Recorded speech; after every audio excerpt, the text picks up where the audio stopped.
ಒಳ ಮೀಸಲಾತಿ ವರ್ಗೀಕರಣ ಜಾರಿಗೆ ರಾಜ್ಯ ಸರ್ಕಾರ ಸಿದ್ಧವಿದೆ. ಚಿಂತಾಮಣಿ ನಗರದಲ್ಲಿ ಸಚಿವ ಡಾಕ್ಟರ್ ಎಂಸಿ ಸುಧಾಕರ್ ಹೇಳಿಕೆ.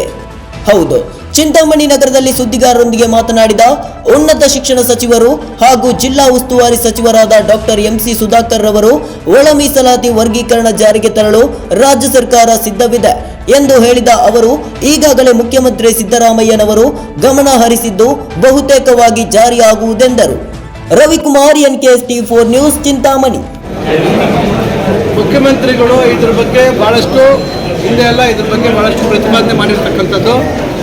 ಸರ್ವೋಚ್ಚ ನ್ಯಾಯಾಲಯ ಕೂಡ ಇವಾಗ ಇದಕ್ಕೆ ಯಾವುದೇ ರೀತಿ ಅಡ್ಡಿ ಆತಂಕ ಇಲ್ಲ ಅಂತಕ್ಕಂಥದ್ರಿಂದ ಇವತ್ತು ಎಲ್ಲ ಏನು ಪರಿಶಿಷ್ಟ ಜಾತಿಗೆ ಸೇರಿರ್ತಕ್ಕಂಥ ಎಲ್ಲ ಏನು ಪಂಗಡಗಳೇನಿದ್ದಾವೆ ಎಲ್ಲ ನಾಯಕರ ಜೊತೆ ಈಗಾಗಲೇ ಸಮಾಲೋಚನೆಗಳನ್ನು ಮಾಡ್ತಾ ಇದ್ದಾರೆ. ಖಂಡಿತ ಏನಿವತ್ತು ಸುಪ್ರೀಂ ಕೋರ್ಟೇ ಇವತ್ತು ಅದಕ್ಕೆ ಒಂದು ಮನ್ನಣೆ ಕೊಟ್ಟಿರೋದ್ರಿಂದ ನಮ್ಮ ಮುಖ್ಯಮಂತ್ರಿಗಳು ಆದಷ್ಟು ಬೇಗ ಅದಕ್ಕೆ ಅವರು ಇಲ್ಲಿ ಒಂದು, ಯಾಕಂದರೆ ಸರ್ವೆ ಆಗಿದೆ, ಸರ್ವೆ ದಾಖಲೆಗಳು ಏನು ಇವತ್ತು ಅಂಕಿಅಂಶಗಳಿದ್ದಾವೆ, ಇವೆಲ್ಲವನ್ನು ಸ್ವಲ್ಪ ಗಮನ ಮಾಡಿಕೊಂಡು ಮಾಡಬೇಕಾಗುತ್ತೆ. ಅದರಿಂದ ಮುಖ್ಯಮಂತ್ರಿಗಳು ಇದಕ್ಕೆ ಬದ್ಧವಾಗಿದ್ದಾರೆ. ಖಂಡಿತ ಎಲ್ಲರನ್ನೂ ವಿಶ್ವಾಸಕ್ಕೆ ತಗೊಂಡು ಇದನ್ನು ಮಾಡೇ ಮಾಡ್ತಾರೆ.